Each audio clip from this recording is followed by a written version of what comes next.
দাদু তুমি চান করছো? চান করার সময় কি করছো বলো তো? চান করতে গিয়ে তুমি কি দেখছিলা দাদু?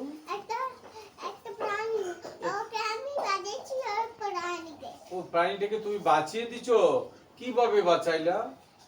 দিয়ে তুলে ফেলে দিই, তখন উড়ে এদের রাজবাড়িতে নিয়ে ওর ওর বাড়িতে চলে গেছে। চলে কিভাবে গেছে?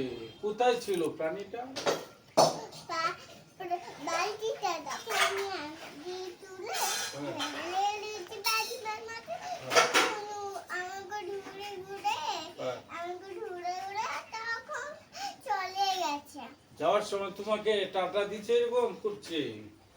প্রাণীটা হাতে থাকে না। ওই পাখনা আছে না, পাখনা দিয়ে এইভাবে তোমাকে টাটা দিতে দিতে চলে এসে। মা পাখনা নাই ওর। আচ্ছা ডানা দিয়ে উড়ে উড়ে গেছে।